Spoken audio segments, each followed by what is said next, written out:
A small boy shocked his millionaire mother with just 5 words. "Mom, he's my brother." What followed shattered everything she thought she knew about her son, about their past, and about the quiet boy shivering on the street. This isn't just a story about charity. It's about love, loss, and a bond too deep to be broken.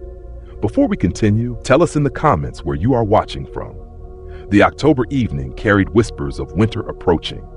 Frost threatened in the crisp air, and somewhere a church bell tolled 7 times, each note hanging in the twilight like an unanswered prayer. Sarah had been savoring the gala's triumph, record donations, glowing coverage in tomorrow's society pages, board members practically radiant with satisfaction. How spectacularly wrong she was about to be. As they rounded the familiar corner of 5th Avenue, a route they'd walked hundreds of times after charity events, theater performances, museum galas, something unprecedented happened. Nolan stopped. Not the typical dawdling of a tired child, but a complete halt that seemed to root him to the sidewalk like an ancient oak refusing to bend. His small hand tightened around hers with surprising strength. "Nolan?" Sarah crouched, her silk Armani dress pooling around her ankles like spilled wine. "What is it, sweetheart?" Her son didn't answer immediately. His gaze had locked onto something across the street with the intensity of recognition that adults rarely witness. There, hunched beside an overflowing trash can, sat a boy who looked like hunger given human form, all sharp angles and hollow spaces where flesh should be abundant. His bare feet were black with street grime. His ribs stood out like piano keys beneath paper-thin skin. In trembling hands, he clutched cardboard with a single desperate word: food. But it was his eyes that stopped Sarah's breath. Dark eyes holding weight far beyond his years, someone who had seen too much and hoped for too little. The moment stretched between the two boys like a taut wire humming with electricity. Sarah watched, bewildered, as tears began streaming down Nolan's cheeks, not the easy tears of a sheltered child encountering suffering, but something deeper, more personal.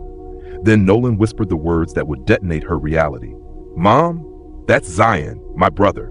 Sarah's eyebrows shot upward. "Honey, you don't have a brother. We've discussed this many times." But when Nolan turned to face her, something in his expression made her words die. This wasn't confusion or childhood fantasy.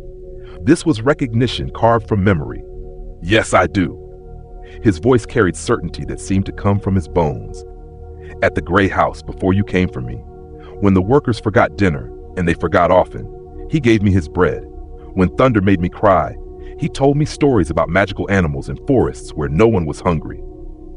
Sarah felt the sidewalk tilt beneath her expensive heels. The gray house? Sunshine House, the agency had called it. But they'd made it sound unremarkable, brief. They'd said Nolan had been alone there, quiet, waiting for the right family. They'd never mentioned another child.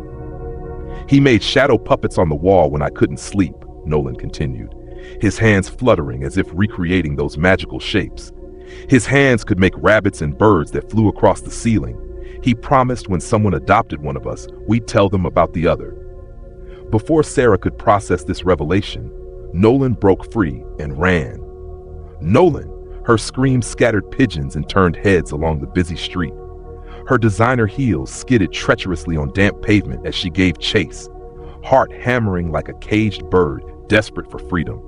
She arrived just as Nolan threw himself at the startled street child with the abandon of someone finding a lost piece of their soul. The boy, Zion, stumbled backward, his cardboard sign fluttering to the ground. For a heartbeat, he looked ready to flee, eyes darting with practiced wariness. Then recognition dawned across his gaunt features like sunrise breaking over barren landscape. His grimy hands hovered uncertainty before slowly, reverently wrapping around Nolan's small back. "Little Nolan?" The boy's voice cracked like autumn leaves. "Is that really you? Or am I dreaming again?" That's when Sarah knew, not suspected, knew with the certainty of gravity itself. The way the older boy's sunken eyes flooded with tears, the protective curve of his arms around her son, the way Nolan melted into the embrace like a river finding the sea. This was a memory.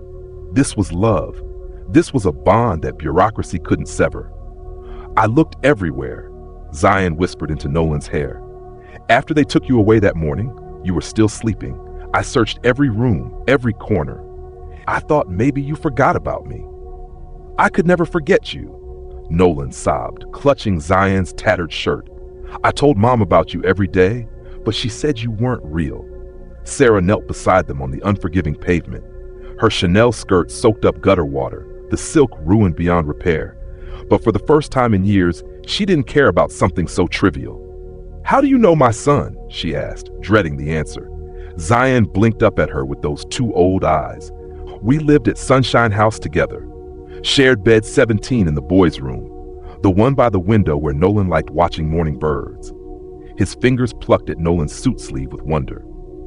Look how fancy you got, little brother, like a prince from our stories. The endearment hit Sarah like a physical blow.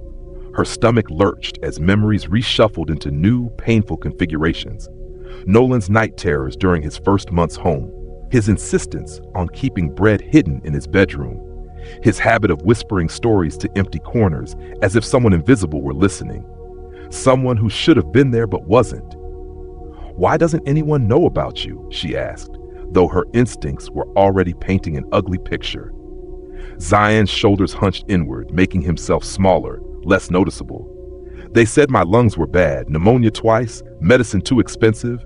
They said no family would want a sick kid when healthy ones were available. He studied his dirty feet. They said I was too expensive to love.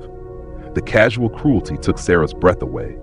That's not true, Nolan said fiercely, his 7-year-old voice carrying more conviction than most adults managed. I told them every day I wanted you to come too. Sarah's heart didn't just break, it shattered. How many times had Nolan asked about the boy in his dreams? How many times had she dismissed his stories as imagination? Mom, can he come home with us? Nolan clutched Zion's wrist desperately, fingers automatically finding the pulse point like a tiny medic checking for life.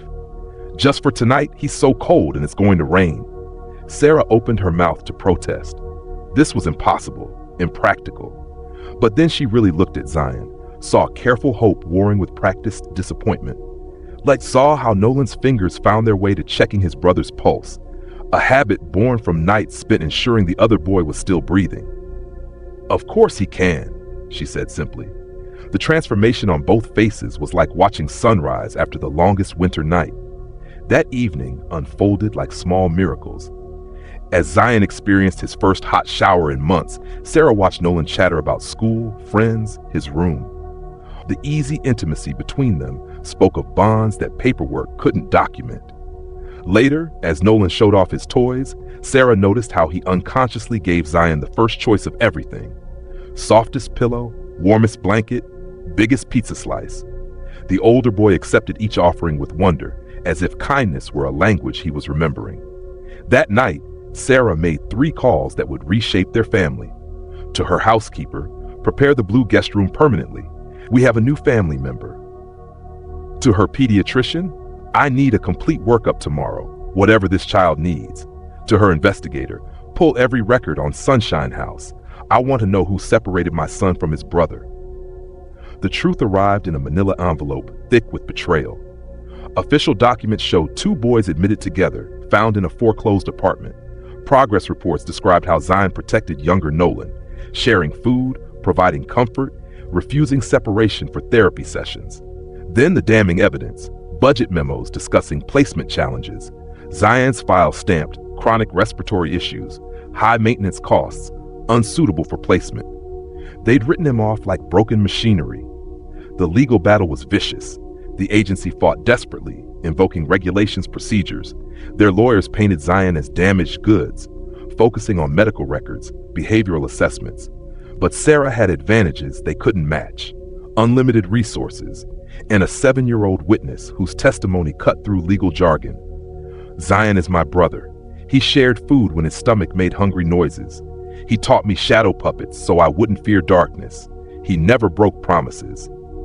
When evidence revealed systematic family separation for budgetary convenience, when former employees testified about deliberately splitting children, the outcome became inevitable. The gavel fell like thunder. When the judge approved adoption, Zan sobbed with relief of someone finally breaking the surface after drowning, gasping the sweet air of belonging. That night, tucking both boys into bed, Nolan offered characteristic observation. Mom, Remember when you said I didn't have a brother? Sarah smoothed his hair. I remember, sweetheart. Nolan's smile was pure contentment. You were wrong. I just had to wait for you to meet him. Standing in the hallway, listening to Zion whisper his famous animal stories through the wall. Tonight about brave mice never stopping their search for lost family. Sarah experienced revelation that shook her core. All those charity galas, all those six-figure donations, all those speeches about helping children. And the most important act had been letting her son lead her to a sidewalk where love waited in rags. Some families are built through paperwork and planning. Others are discovered by children who refuse to forget each other, no matter how hard the world tries to erase them. 6 months later, watching Zion chase Nolan through their backyard, laughter finally reaching his eyes, thin frame filling out with security, Sarah understood that rescue isn't always about saving someone from the streets. Sometimes it's about saving them from invisibility. So I ask you, how many Zanes wait for someone to see them? How many Nolans carry memories adults don't know to ask about? The next time you encounter a child society deems difficult or expensive, remember this story. You might be seeing half a love story begging to be whole. Also, if you enjoyed this story, like, share, and subscribe to The Story Central. Thank you.